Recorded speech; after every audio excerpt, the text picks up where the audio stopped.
Hello and good evening, everybody. And on tonight's episode of Album Rant, where I left off last time, I left off in the Motor City, Detroit City, and I'd like to continue that trend, and I'd like to kind of stay in the Motor City, at least for this episode, and I'd like to talk about the world of Alice Cooper.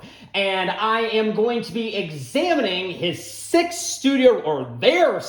studio release, entitled Billion Dollar Babies. Now, this is kind of a confusing subject, but it's a question that I pondered when I first started getting into Alice Cooper back in late high school, early college.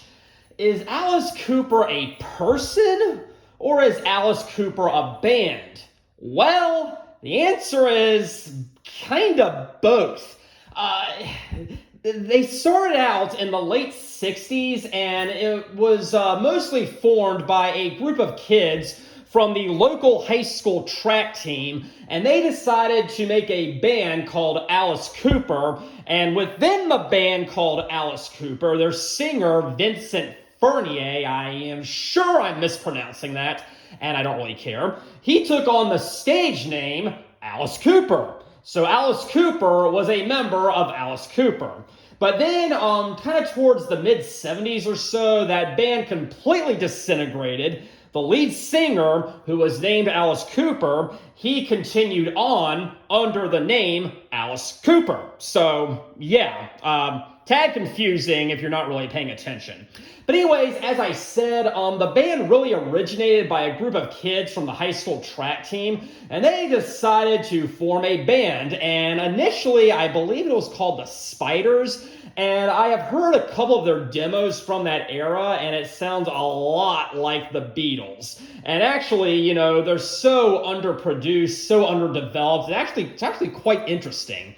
But they really wanted a record deal, and after they changed the name of the group to Alice Cooper, apparently they presented some of their demos to producer Frank Zappa, and he was saying, not buying it, not at all. But the legend says, according to rumor, they set up outside his house and continued to play and play and play, and they gave the guy an ultimatum. You can either sign us to a record deal, or you can call the police. And fortunately for everybody on Earth, he agreed to the former. He agreed to sign them to a record deal, and it was just history ever since then.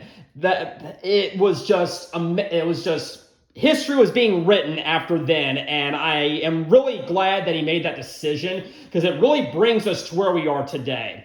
But anyways, their first two albums were entitled Pretty's For You and Easy Action. And I gotta admit, I have not heard them in their entirety. I've heard a few songs from both of them, and it's not really my thing. It's a little bit too soft, and it's very, very psychedelic in nature, which I respect, but it just sounds way too underdeveloped, underproduced.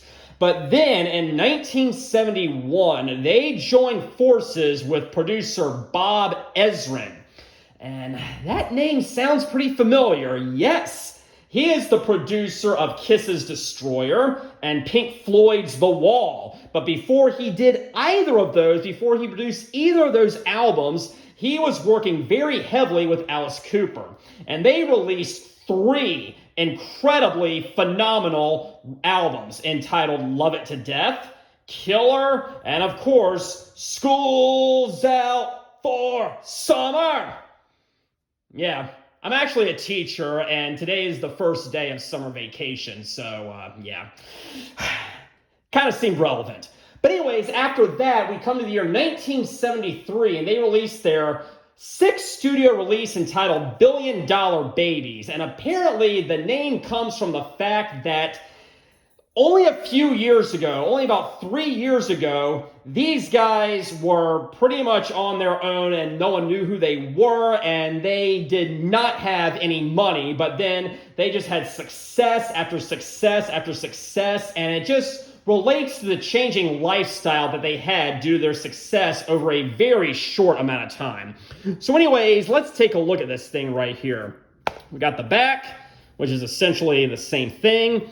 But let's turn over here on the insert. Yeah, this is definitely an original press, which I got off of eBay, and it's definitely seen some action.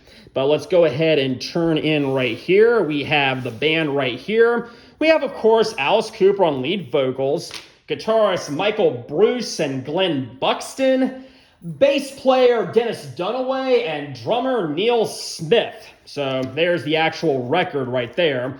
But let's go ahead and see what we have over here. So yeah, produced by Bob Ezrin, as I already said. And we're going to look at side one, and we have Hello Hooray, which I think is a cover that was originally recorded by Judy Collins, of all people. But they kind of put their own spin on this, and they kind of wanted to do Judy Collins meets cabaret, or Alice Cooper meets cabaret music, which is definitely something they carried over into future albums. But yeah, it's a pretty decent cover. I admit I have never heard the original. I doubt it's my thing, but I mean, it's got a very catchy rhythm to it. And even though it's very, very slow and very brooding, I still really like it. And the entire band is on point. Then we come to Rape and Freezing, which is apparently a very humorous take on sexual harassment. Yeah, no, how can you put a humorous take on that? But they do it pretty well, and I really actually love that song. It's got a very, very fast beat to it, and it's incredibly sleazy in nature, as you'd probably guessed by now. But yeah, it's got a nice rhythm. I really, really love it. Then we have Elected, which is one of their best known hits. It's not my favorite, but I do recognize it is an incredible song, and it appears on a ton of greatest hits albums, and it's often played in concert. I have seen Alice twice in concert, and unfortunately, he did not play any of the first three songs either time: Hello Hooray, Raped and Freezing, or Elected. Then we come to the title track, Billion Dollar Babies, which features a guest appearance by some singer named Donovan. I don't know too much about him, but he's definitely on it. He definitely is. But they did play Billion Dollar Babies the second time I saw them, and it was absolutely incredible. But then we come to Unfinished Suite, which is apparently about a kid's anxiety in relationship to his upcoming doctor's visit, his dentist visit, actually. And how do you get a song out of that? Well, they did, and they did it well. This thing is very, very doomy. And the first time I heard it, I was like, this really sounds like something off the A Clockwork Orange soundtrack. A Clockwork Orange is a very, very, very weird and bizarre and LSD-inspired film by Stanley Kubrick, and that song sounds dead like something that would come out of that film. But I absolutely do love Unfinished Suite. Great beat, great rhythm, and very dark and gothic. It's about 6 minutes or so, and it's the longest song on side one. But yes, side one is incredibly strong. And my favorite is either Raped and Freezing or Unfinished Suite. At the time, I'm going to go with Unfinished Suite, but ask me another day, it might be Raped and Freezing. Then we come to side two, which kicks off with the mega radio hit No More Mr. Nice Guy, which I did sing in some kind of karaoke contest back in 2005 or 2006 or so. I was a college student, and it was pretty terrible, but it happened. But yeah, I mean, there's No More Mr. Nice Guy. I'm sure you've heard that one. Then we come to Generation Landslide, which is acoustic in nature, and it's not really my favorite Alice Cooper song, but I do recognize that it's still a pretty strong number. And compared to most albums, Generation Landslide would probably be some of the best of the best. So yeah, we do have Generation Landslide, and it's got a very nice riff to it, but it's still acoustic, and it may not be quite the strongest one on here, but I do recognize its potential. Now, what I have noticed on almost every single Alice Cooper album, at least those early ones, there is a point where he just goes off the rails. And he does that with these last three songs, and they are beyond bizarre. We have Sick Things. Then we have Marianne, and both of those are pretty short, but boy, they are weird. Definitely sounds like an acid trip, absolutely. And then we come to I Love the Dead, which is apparently a very humorous spin on necrophilia, if you'll believe it or not. But they did play I Love the Dead the second time I saw them in concert, and I really got a kick out of it. But yeah, the best from side 2 is absolutely No More Mr. Nice Guy. It was never a contest on that one. I did not even have to think about that one. But overall, Billion Dollar Babies is a great album. If you love Alice Cooper, or if you don't love Alice Cooper, I absolutely do recommend this one, and I have nothing but positive things to say about it.